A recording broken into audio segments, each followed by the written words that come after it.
Putin साहब भारत आए भी और 27 घंटे का समय बिताने के बाद वापस भी लौट गए। लेकिन इन 27 घंटों में जो ड्रामा खड़ा किया गया, ऐसा लगा जैसे कोई सदी में एक बार होने वाली कोई दुर्लभ नक्षत्र की स्थिति पैदा हो गई हो। टीवी से लेकर सोशल मीडिया तक मोदी जी के भक्तों की चीख पुकार और मीडिया का तमाशा देखकर हंसी भी आई और गुस्सा भी। प्रधानमंत्री नरेंद्र मोदी और पुतिन के एक एक पल को कैमरे में कैद करके मीडिया ने एक सामान्य सी औपचारिक मुलाकात को भी सेंसेशनल बना दिया। सबसे पहला ड्रामा तो पुतिन के विमान के लैंड करते ही शुरू हो गया। न्यूज एंकर चिल्ला चिल्ला कर कह रहे थे कि प्रधानमंत्री मोदी प्रोटोकॉल तोड़कर खुद एयरपोर्ट पहुंच गए पुतिन को रिसीव करने। क्या दोस्ती है? इन ऐतिहासिक पलों को देख लो, वरना ये पल कहीं आपकी आंखों से ओझल ना हो जाए। अरे भाई, जिस प्रोटोकॉल को तोड़ने का ढिंढोरा पीटा जा रहा है, उसकी तो खुद मोदी जी ने सालों से धज्जियां उड़ा रखी है। एक या दो बार किया होता तो बात अलग थी, लेकिन ये तो हर बड़े मेहमान को रिसीव करने एयरपोर्ट पहुंच जाते हैं। अब चलिए गोदी मीडिया को ना सही, अपनी देश की जनता को ही बता देते हैं कि आज जो प्रधानमंत्री नरेंद्र मोदी के प्रोटोकॉल को तोड़ने की दुहाई दी जा रही है, आखिर वो कितनी बार और कब कब टूटा। 2014 में जापान के प्रधानमंत्री शिंजो को अहमदाबाद एयरपोर्ट पर रिसीव किया, तब भी प्रोटोकॉल तोड़ा था।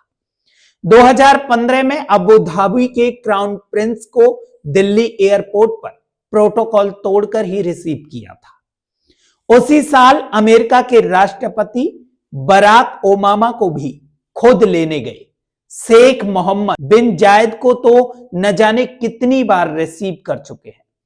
2017 में बांग्लादेश की शेख हसीना, 2018 में इजराइल के नेतन्याहू, फ्रांस के मैक्रो, जॉर्डन के किंग अब्दुल्ला और 2020 में डोनाल्ड ट्रंप को अहमदाबाद में नमस्ते ट्रंप के लिए खुद गए थे। इसी साल फरवरी में कतर के अमीर को भी एयरपोर्ट पर रिसीव किया।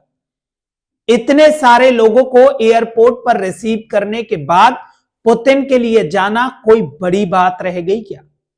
फिर भी चैनल वाले चिल्ला रहे थे प्रोटोकॉल टूट गया, फूट गया, चूर चूर हो गया।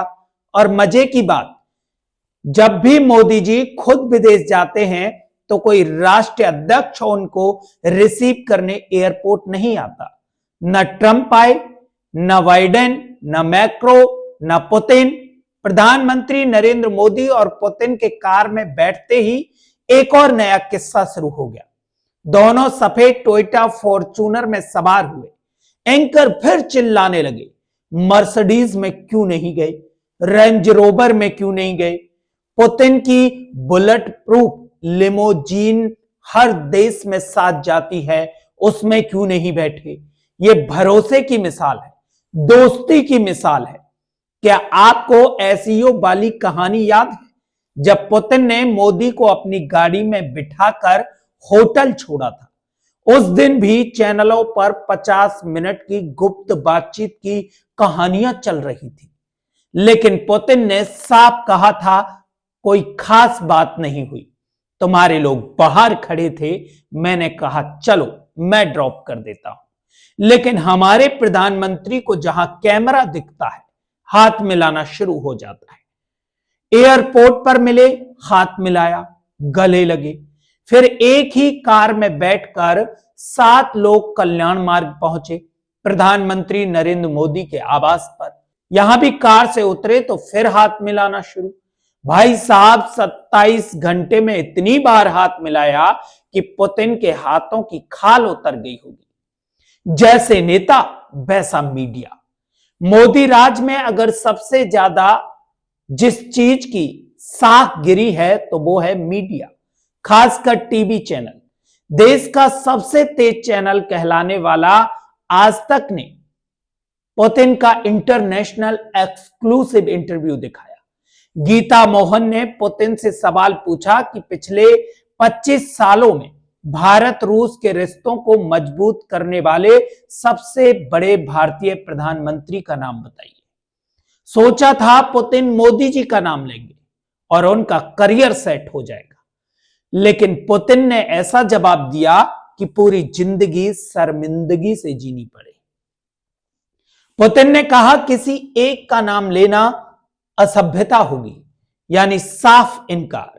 पुतिन ने साफ दिखा दिया कि गोदी मीडिया के आका का नाम लेकर भारत और रूस की दोस्ती को बदनाम नहीं करेंगे। और तो और आज तक के मालिक की बेटी ने रूबिका लियाकत वाला मशहूर सवाल भी पुतिन से पूछ लिया कि आप थकते क्यों नहीं, आप भी हमारे प्रधानमंत्री की तरह बिना ब्रेक काम करते हैं। पुतिन ने उस सवाल को ऐसे इग्नोर किया जैसे हवा में उड़ा दिया। अब सवाल यह है, इन 27 घंटों का आखिर मतलब क्या निकला? कोई बड़ा ऐलान नहीं हुआ। रूस तेल देता रहेगा, भारत खरीदता रहेगा, इसमें दोनों का फायदा है। $100 बिलियन व्यापार का लक्ष्य फिर दोहराया गया, जो हर बार होता है। ऊर्जा क्षेत्र में कुछ पुराने तरह के समझौते हुए, डिफेंस में भी कुछ नया नहीं हुआ, टूरिस्ट वीजा में थोड़ी छूट की बात हुई, यानी कुल मिलाकर कुछ नया नहीं हुआ। इस दौरे का एकमात्र मैसेज था, पुतिन दुनिया को दिखाना चाहते थे कि अमेरिकी प्रतिबंधों के बावजूद वो अकेले नहीं हैं। और इधर भारत ये दिखाना चाहता था कि अमेरिका टैरिफ की धमकी देगा तो हमारा पुराना दोस्त रूस हमारे साथ है।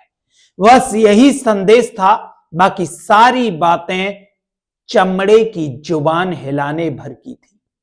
हमारे साथ जुड़े रहने के लिए हमारे चैनल को सब्सक्राइब करें और इस दौरे को आप किस तरह देखते हैं, अपनी राय हमें कमेंट बॉक्स में जरूर दें।